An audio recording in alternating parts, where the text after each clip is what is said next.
गुरुग्राम में साइकिल का खेल। नमस्कार, स्वागत है आपका बुलेटिन में और मैं हूं आपके साथ दुर्गेश पांडे। गुरुग्राम में साइकिल का खेल दिखाने के दौरान हुए झगड़े को लेकर दो दोस्तों ने अपने ही एक दोस्त की हत्या कर दी और शव को सरकारी स्कूल के पास फेंककर फरार हो गए। वारदात के कुछ ही देर बाद पुलिस ने दोनों आरोपियों को गिरफ्तार कर मामले का खुलासा किया। दरअसल धर्मवीर, देवदत्त और रामचरण तीनों दोस्त मिलकर करतब दिखाया करते थे, लेकिन 2 महीने पहले हुई अनबन के बाद मौका मिलता ही धर्मवीर और देवदत्त ने रामचरण की हत्या कर दी और मौके से फरार हो गए। फिलहाल पुलिस ने दोनों आरोपियों को रिमांड पर लेकर हत्या में इस्तेमाल की गई साइकिल, पत्थर और अन्य सामान को कब्जे में ले लिया है और पुलिस आरोपियों से पूछताछ में जुट गई है।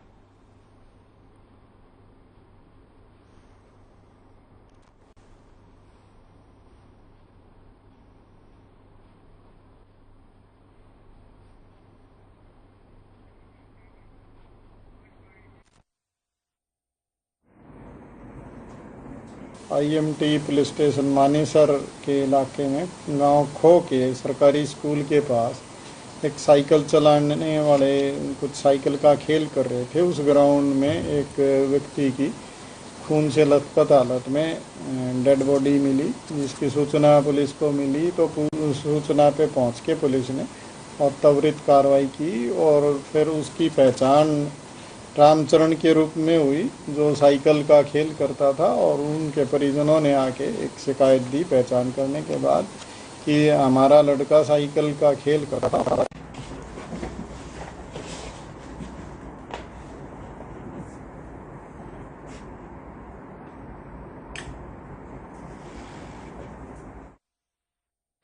वहीं गुरुग्राम पुलिस को बड़ी सफलता हाथ लगी है। पुलिस ने 2 चैन स्नैचरों को गिरफ्तार किया है। बताया जा रहा है कि सेक्टर 9 में दूध लेने जा रही महिला के गले से इन आरोपियों ने सोने की चैन छीनी थी। इतना ही नहीं, ये आरोपी घटना को अंजाम देकर फरार होने में कामयाब भी हो गए थे। क्राइम यूनिट सेक्टर 31 की टीम ने शीतला माता मंदिर के पास से इन चैन स्नैचरों को गिरफ्तार किया है। आरोपियों से पूछताछ में पता चला कि पालम विहार इलाके में भी दोनों आरोपियों ने ही घटना को अंजाम दिया था।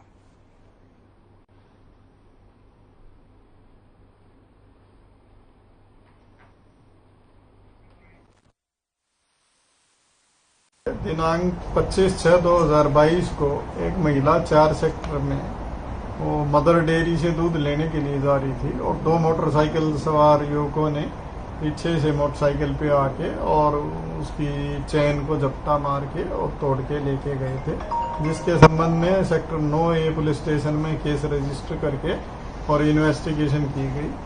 During investigation crime branch sector 31 के इंचार्ज इंस्पेक्टर आनंद के नेतृत्व में टीम ने काम करते हुए 2 चैन स्नैचरों को शीतला माता मंदिर से गिरफ्तार करने में कामयाबी हासिल की। 2 तारीख को इनको गिरफ्तार किया गया।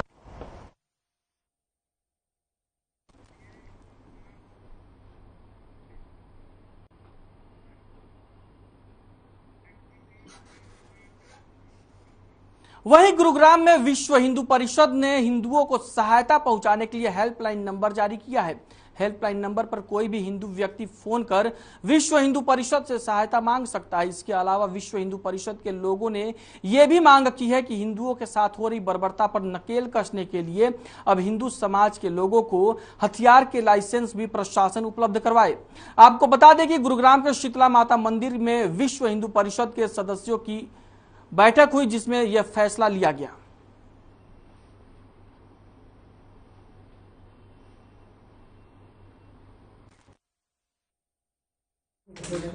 इसका उद्देश्य यही था कि हमारा हिंदू समाज कहीं ना कहीं ऐसा ना सोचे कि वही वो कोई भी व्यक्ति अगर कोई सकारात्मक बात के लिए किसी के पास, किसी के अगेंस्ट कोई जिहादी आदमी उस पर आक्रमण करता है या कोई जिहादी मानसिकता के व्यक्ति कोई गलत टिप्पणी करता है या गलत जो कोई सोशल मीडिया पर कोई स्टेटमेंट देता है, तो उसके खिलाफ हम सब मिल करके कानूनी लड़ाई पूरी तरह से लड़ेंगे।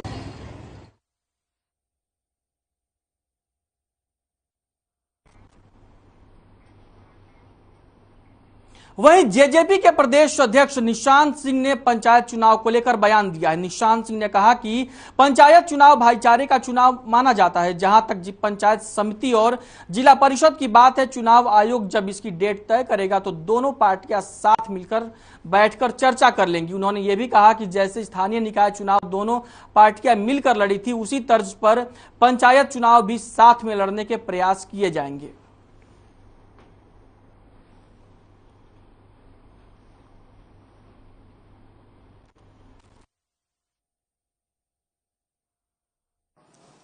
देखिए, पंचायत चुनाव जो है वो तो भाईचारे का चुनाव माना जाता है।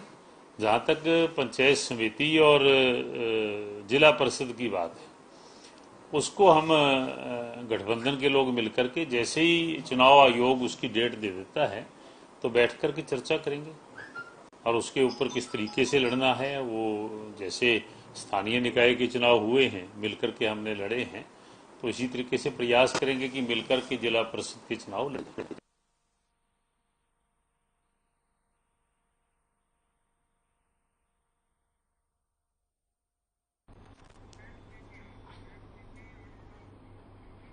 वहीं चंडीगढ़ के सेक्टर 9 में एक निजी स्कूल में उस वक्त अफरा तफरी मच गई जब लंच के वक्त एक पेड़ खेल रहे छात्रों पर गिर गया। हादसे में अभी तक एक छात्र की मौत की खबर है, जबकि कई छात्र घायल हुए हैं।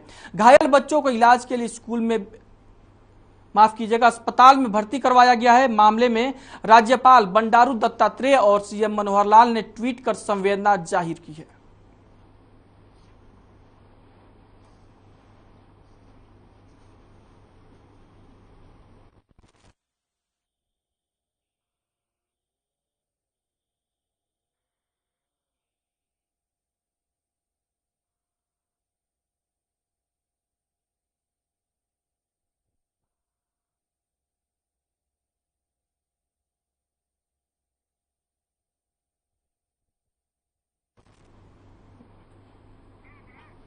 राज्यपाल बंडारू दत्तात्रेय ने ट्वीट किया है चंडीगढ़ में हुए हादसे को लेकर। चंडीगढ़ में एक स्कूल में हुए हादसे ने अंदर तक झकझोर दिया है। सभी बच्चों की सुरक्षा और उनके ठीक रहने के लिए प्रार्थना करता हूं। वहीं सीएम मनोहर लाल ने ट्वीट किया है, आज चंडीगढ़ के कामेल कॉन्वेंट स्कूल के छात्राओं पर वृक्ष टूटकर गिरने की घटना बेहद दुर्भाग्यपूर्ण है। घटना में जान गंवाने वाली छात्रा के परिवार के साथ मेरी गहरी संवेदनाएं हैं और मैं ईश्वर से घायल छात्राओं के शीघ्र स्वस्थ होने की कामना करता हूं।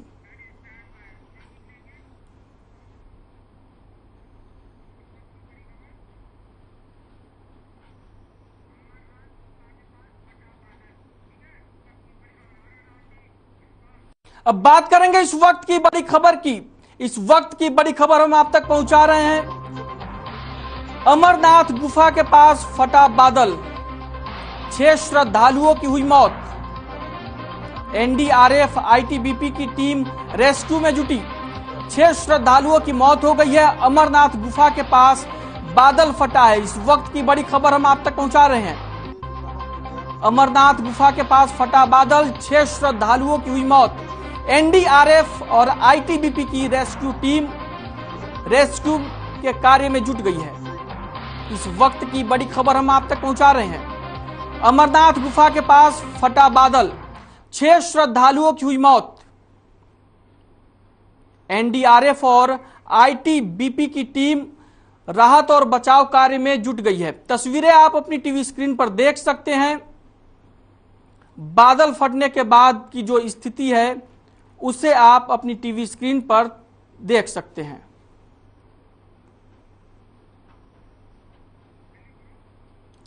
अमरनाथ गुफा के पास बादल फटा है, जिसके चलते 6 श्रद्धालुओं की मौत हो गई है। एनडीआरएफ और आईटीबीपी की टीम रेस्क्यू में जुट गई है और अमरनाथ गुफा के पास बादल फटने की घटना सामने आई है, जिसमें 6 श्रद्धालुओं की मौत हो गई है और एनडीआरएफ और आईटीबीपी की टीम राहत और बचाव कार्य कर रही है। तस्वीरें आप अपनी टीवी स्क्रीन पर देख सकते हैं किस तरीके से जवान एनडीआरएफ और आईटीबीपी के मुस्तैद दिख रहे हैं राहत और बचाव कार्य को लेकर। वहीं बादल फटने के बाद क्या स्थिति है, पानी का बहाव कितनी तेजी से हो रहा है, इसको आप तस्वीरों में देख सकते हैं।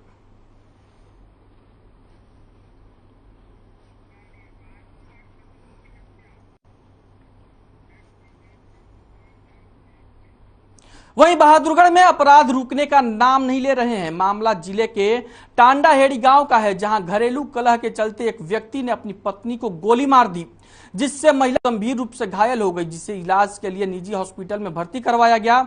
वहीं घायल महिला के पिता की शिकायत पर पुलिस ने मामला दर्ज कर लिया है। फिलहाल आरोपी पुलिस की गिरफ्त से बाहर है।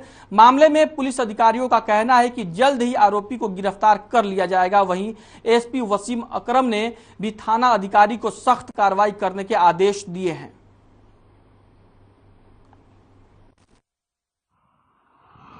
मामला है, एक परिवार का इंटरनल मामला है, उसकी हम जांच कर रहे हैं। और उस महिला का अभी हॉस्पिटल में ऑपरेशन चल रहा था। उसके परिवार से ही कुछ संदिग्ध लोग हमारे को नजर में आ रहे हैं। हम उनकी तलाश, जो पारिवारिक मामला है, इसका इन्वेस्टिगेशन चल रहा है।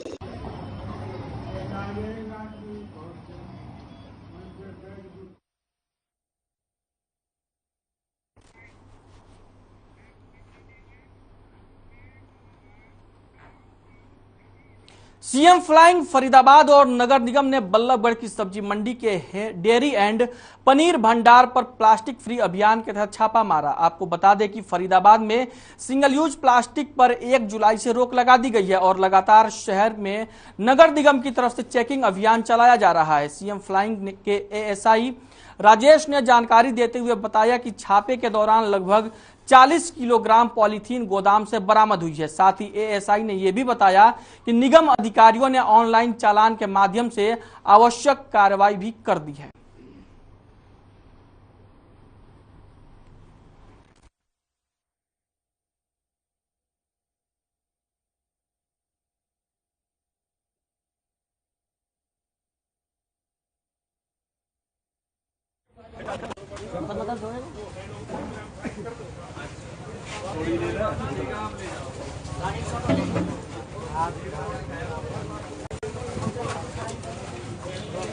सूचना मिली कि यहाँ पे अवैध पॉलीथीन और उसका भंडार है, गोदाम है। हमने आके लोकल पुलिस को और डिपार्टमेंट को, नगर निगम वालों को लेकर कार्रवाई चेक की, तो यहाँ हमें जो है ना 40 किलो के लगभग हमें माल मिला, जिस पे नगर निगम ने अपनी कार्रवाई कर दी है नियमानुसार। बाकी कार्रवाई जारी है।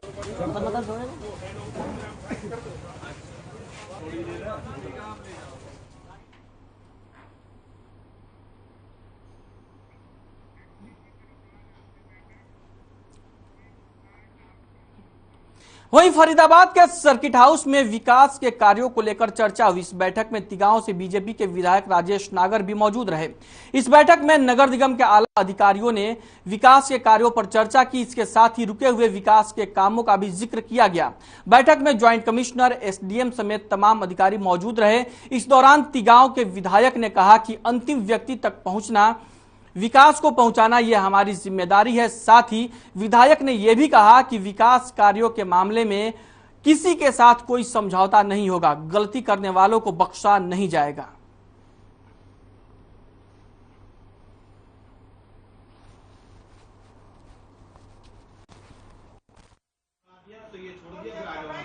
कुछ हमारे जो कॉन्ट्रैक्टर हैं, कुछ कोरोना की वजह से जो डिले हुआ काम 1.5-2 साल, उस वजह से प्रॉब्लम्स आ रही हैं।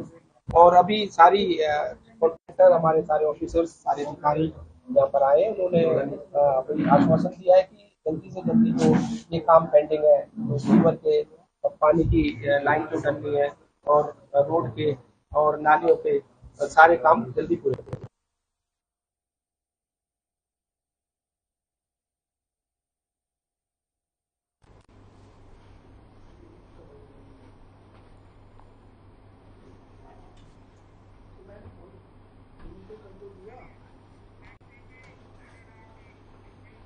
वहीं बल्लभगढ़ में तहसील में लगातार सर्वर ठप होने की समस्या बनी हुई है। तो वहीं लोगों का कहना है कि वो सुबह अपनी रजिस्ट्री कराने के लिए आते हैं और पूरे दिन इस इंतजार में बैठे रहते हैं कि सर्वर कब ठीक होगा, जिससे उनकी रजिस्ट्री का काम हो पाएगा। वहीं काम करने वाले कर्मचारियों ने लोगों को दोपहर 1 बजे तक सर्वर ठीक होने की जानकारी दी, जिसके बाद लोग इंतजार करते रहे, लेकिन सर्वर ठप ही रहा।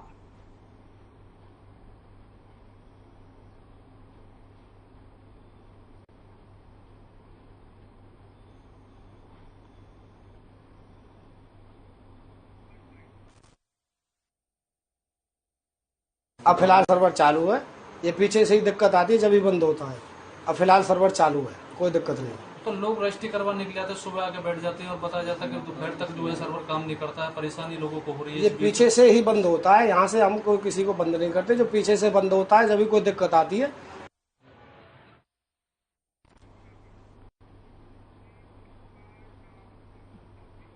वहीं बीजेपी ने अरुण यादव को Haryana BJP IT cell incharge के पद से हटा दिया है।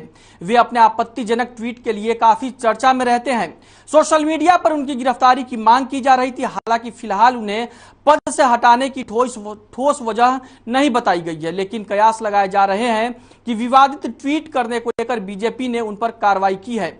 वहीं हरियाणा प्रदेश अध्यक्ष बीजेपी ओम प्रकाश धनखड़ ने प्रेस रिलीज में जारी करके अरुण यादव को हटाए जाने की पुष्टि की है। आपको बता दें कि प्रेस रिलीज के माध्यम से हरियाणा बीजेपी आईटी सेल के पदाधिकारी और इंचार्ज अरुण यादव को तत्काल प्रभाव से मुक्त कर दिया गया है।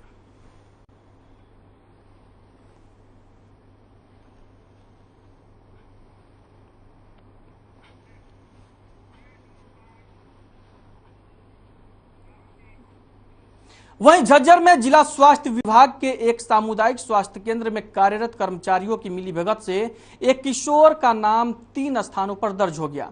इस मामले का खुलासा उस समय हुआ जब एक सामाजिक संस्था का मामला संज्ञान में आया, जिसके बाद पुलिस ने विभाग की 4 महिला कर्मियों सहित आधे दर्जन लोगों के खिलाफ मामला दर्ज कर लिया है।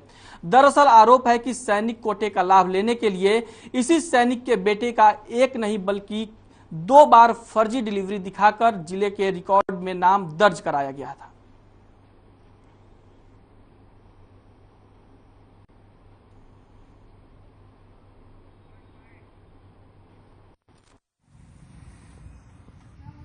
एक यूथ पहल क्लब है गोरिया गांव में, उनके मिस्टर सुनील कुमार ने एक दरखास्त दी थी एसएमओ जमालपुर को कि रेयान पुत्र अमित जटवाड़ा का जो रहने वाला है उसके नाम से फर्जी जन्म प्रमाण पत्र बना हुआ है, जिनकी उनके द्वारा जांच की गई।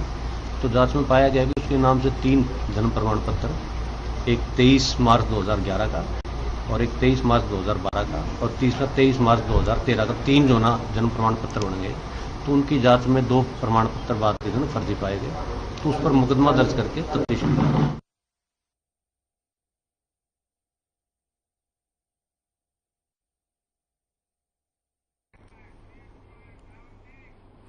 बुलेटिन में फिलहाल वक्त एक ब्रेक का है।